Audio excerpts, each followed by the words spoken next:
In this second video, I'm going to show you guys how to work with variable products. These will be what you'll use most of the time, as these products have different sizes or colors associated with one specific item.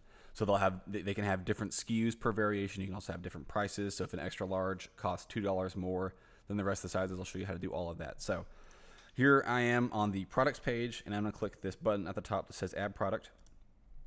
And it'll take me to the product screen that we've just shown before, but it'll be blank. So I'm going to put in just some dummy data here. Product name, hand wash only.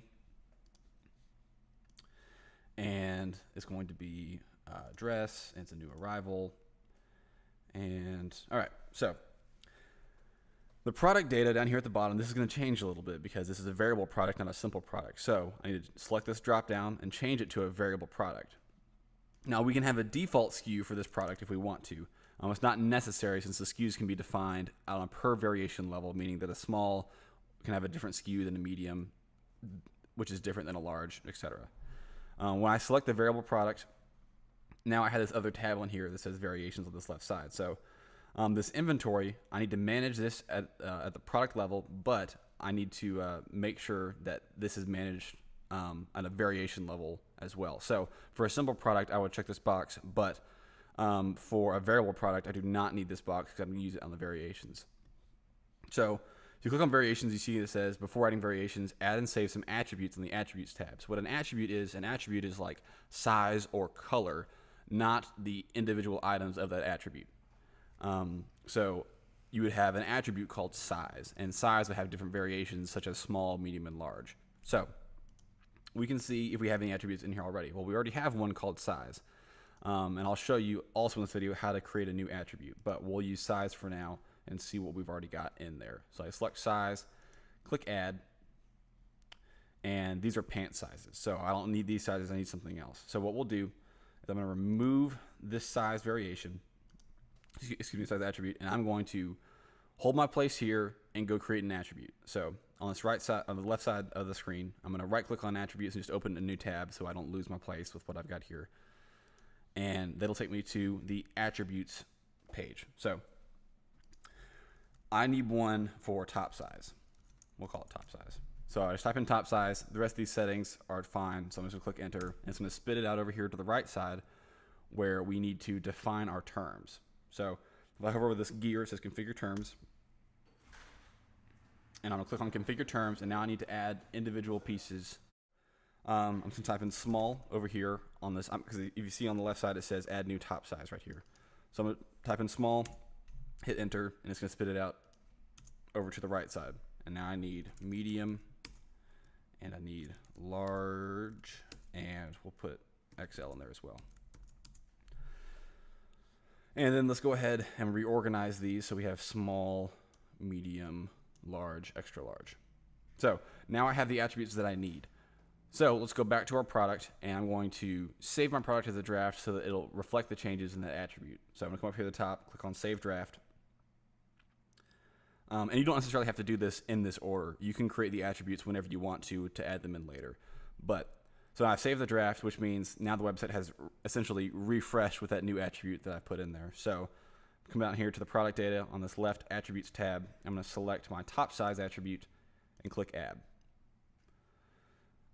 So now that it's in here, I need to get those specific sizes that I want into this variation. So I want to make sure that I have this checkbox that says visible on the product page because I want them to be able to see the different sizes, and I want it to be used for variations. It's important that you check that box as well. Then I'm going to select all. It's going to put small, medium, large in there for me, and save attributes. There. Now my attributes are saved in for this product, but I need to define the different SKUs or different prices for each variation. So I click on variations on the left side, and I need to link all variations. Now, if you only have, in this little box will pop up, that's fine, just click OK. If you only are using 4 of the attributes of the 7, so let's say you had that top size, but you also had extra small, double extra small, extra large, double XL, et cetera, but you only needed to use 3 of them, you would not click link all variations. You would select the variations that you wanted to link. So I have my different variations in here. You can see that this one is small, this one is medium, and this one is large. So in each section, I can define a different SKU. So we already have this 2, 3, 4, 5, 6, 7, 8 that I have in there. But let's say I want the SKU to be 2, 3, 4, 5, 6, 7, 8-1 for the small. And let's say I wanted to set a different featured image if the small had a different picture. So I could select the picture here as well. But I don't have one, so I'll leave that blank. It'll automatically pull the same featured image from before. If the small had a different price, I can put a different price in here. But you have to put the price for variation. So let's say it's $20, but it's on sale for $15. And this is specifically for the small. And I only have 2 stock of this small. So it's important that you label the stock for each different size that you have, because you will only have 2 smalls, 2 mediums, and 2 larges, or whatever it is of that product, and you can't just say that you have 6 of them. So you check that box, it says manage stock, and it asks you how many smalls do you have. So say I have 2 smalls. And we'll need to do this exact same thing for each variation. So put the different medium SKU and the different medium price.